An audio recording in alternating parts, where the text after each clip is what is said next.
शीत युद्ध को युद्धोत्तर विश्व राजनीतिक केंद्र बिंदु माना जाता है। द्वितीय महायुद्ध के बाद एक ऐसी तनावपूर्ण स्थिति होती है जिसमें कोई भी उत्तेजना या मिथ्या अनुमान मानव जाति के विनाश के लिए बहाना बन सकता था। सर्वप्रथम 16 अप्रैल 1947 में कोलंबिया के भाषण में बर्नार्ड मार्श ने संसार के देशों को आगाह करते हुए कहा कि हमें धोखे में नहीं रहना चाहिए, हम शीत युद्ध के मध्य जी रहे हैं। शीत युद्ध नहीं होते भी एक ऐसी तनावपूर्ण स्थिति होती है जिसमें अंतर्राष्ट्रीय समस्याओं को न केवल उलझाया जाता है बल्कि उन्हें निश्चित काल तक टाल दिया जाता है, जिनका दीर्घकाल समय तक कोई समाधान नहीं हो पाता है। जब भी युद्ध होते हैं तो विधिवत रूप से युद्धों की घोषणा की जाती है, लेकिन इस युद्ध एक ऐसे प्रकार का युद्ध था जिसमें किसी प्रकार से युद्ध की कोई घोषणा नहीं की जाती है। शीत युद्ध के उद्भव और उसके विस्तार को लेकर के अध्ययन की शुद्धता की दृष्टि से इसे निम्नांकित युगों में विभाजित किया जा सकता है। पहला काल लेते हैं 1917 से लेकर 1945 तक। इस काल में निम्नलिखित घटनाओं को संयुक्त राज्य अमेरिका और सोवियत रूस के मध्य उत्पन्न कटु संबंधों को, जिन्हें शीत युद्ध कहा जाता है, उनको बढ़ाने के लिए काम किया है।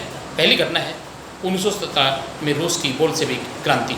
अर्थात 1917 में रूस में जो बोल्शेविक क्रांति हुई, पश्चिम विचारधारा वाले राष्ट्रों ने यथा संयुक्त राज्य अमेरिका, ब्रिटेन, फ्रांस आदि राष्ट्रों ने इस क्रांति को कुचलने का प्रयास किया, अर्थात उनके द्वारा इसका विरोध किया, लेकिन उसके बावजूद ही क्रांति सफल हो गई। लेकिन 1923 और 1933 तक ब्रिटेन और अमेरिका ने एक सामरिक राष्ट्र के रूप में सोवियत रूस को मान्यता नहीं दी, जबकि सोवियत रूस एक सामरिक राष्ट्र के रूप में मान्यता लेना चाहता था और वो देना नहीं चाहते थे। अतः मान्यता नहीं देने के कारण और दोनों ही महाशक्ति के मध्य सैद्धांतिक और वैचारिक मतभेद उत्पन्न हो जाते हैं। दूसरा जो कारण था कि जब द्वितीय मोर्चे का जो प्रश्न था, द्वितीय मोर्चे के प्रश्न को लेकर के भी दोनों महाशक्तियों के मध्य सैद्धांतिक और वैचारिक मतभेद समाप्त होने के स्थान पर और अधिक उग्र हो जाते हैं। इस बात को प्रशंसा जानता है कि जब 1941 में हिटलर ने सोवियत रूस पर आक्रमण किया था, तो तत्कालीन स्टालिन के द्वारा जो सोवियत संघ के शासनाध्यक्ष थे, उन्होंने पश्चिमी यूरोप की सीमा पर जर्मनी के विरुद्ध द्वितीय मोर्चा खोलने का अनुरोध किया, लेकिन समय रहते हुए ब्रिटेन और अमेरिका के द्वारा कोई पहल नहीं की जाती है, जिसके परिणाम स्वरूप पश्चिमी यूरोप और पूर्वी यूरोप की सीमाओं पर सोवियत सेनाओं को ही आक्रमण का मुकाबला करना पड़ा।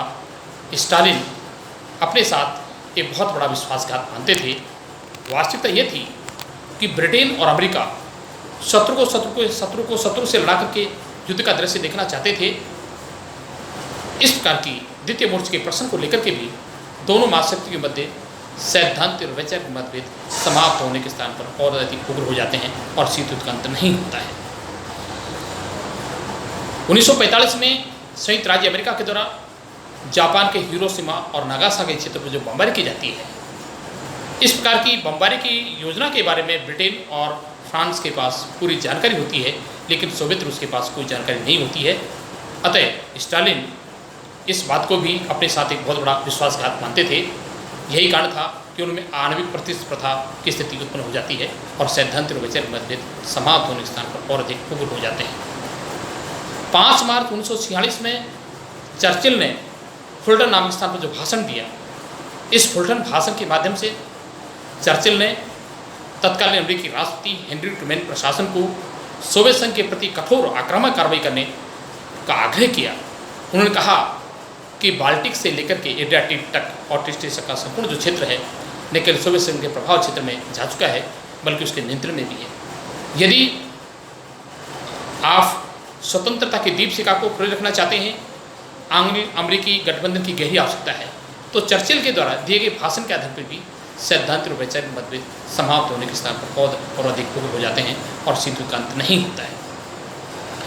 अमेरिकी राष्ट्रपति ने 12 मार्च 1947 में ट्रूमैन सिद्धांत के द्वारा यूनान और टर्की को लगभग 40 अरब करोड़ डॉलर की सहायता प्रदान की और इस ट्रूमैन सिद्धांत के माध्यम से अमेरिकी राष्ट्रपति ने घोषणा की, यदि पश्चिमी गोलार्ध के किसी भूभाग में कोई साम्यवादी आक्रामक कार्रवाई होती है, अर्थात खुले रूप में सोवियत रूस को चुनौती दी गई, धमकी दी गई, अगर पश्चिमी यूरोप के किसी भी देश में सोवियत रूस के द्वारा अपनी साम्यवादी व्यवस्था के प्रचार प्रसार हेतु प्रयास किया जाता है, तो अमेरिका इस प्रकार की कार्रवाई को बर्दाश्त नहीं करेगा और चूंकि संयुक्त राज्य में सुरक्षा के लिए बहुत बड़ा संकट माना जाएगा। तो इस ट्रूमैन सिद्धांत को लेकर के भी दोनों महाशक्ति के मध्य सैद्धांतिक और वैचारिक मतभेद का दौर उत्पन्न हो जाता है। 1948 में सोवियत रूस के दौरान बर्लिन की दीवार के दौरान जर्मनी की नाकेबंदी की जाती है, अर्थात पूर्वी जर्मनी के शरणार्थियों को पश्चिमी जर्मनी जाने की अनुमति नहीं दी जाती है।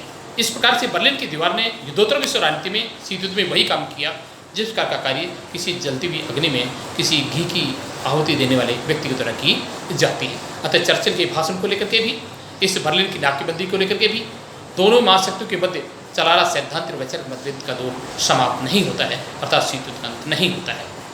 1948 में जिस प्रकार से बर्लिन की जो घेराबंदी की जाती है, 1949 में साम्यवादी चीन में साम्यवादी क्रांति संपन्न हो जाती है। इस प्रकार की साम्यवादी क्रांति को लेकर के भी दोनों महाशक्तियों के मध्य सैद्धांतिक और वैचारिक मतभेद का दौर समाप्त नहीं होता है।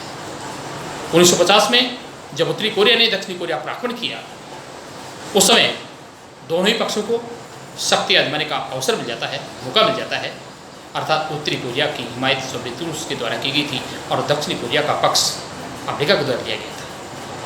उस समय संयुक्त राज्य अमेरिका के द्वारा सोवियत संघ में सुरक्षा परिषद में शिकायत की जाती है, जब उस समय वहाँ पर सोवियत संघ का कोई प्रतिनिधि मौजूद नहीं था।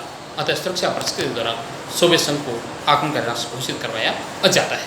तो ये पहला जो चरण है 1917 से लेकर 1950 तक के काल का जो चरण माना जाता है। इसमें सैद्धांतिक और वैचारिक मतभेदों को और अधिक उग्र होने का अवसर मिलता है और यही कारण है कि शीत युद्ध का अंत नहीं होता है। अध्ययन की सुविधा से दूसरा युग का विभाजन किया जाता है। 1950 से लेकर के 1962 तक का जो काल है, ये काल भी बड़ा उष्णता का काल माना जाता है। वैसे तो इसमें तनाव सतल की स्थिति उत्पन्न हो जाती है, क्योंकि 1953 में उधर स्टालिन का देहांत हो जाता है और जनरल आइजनहावर को अमेरिकी प्रशासन की बागडोर संभालने का अवसर मिल जाता है।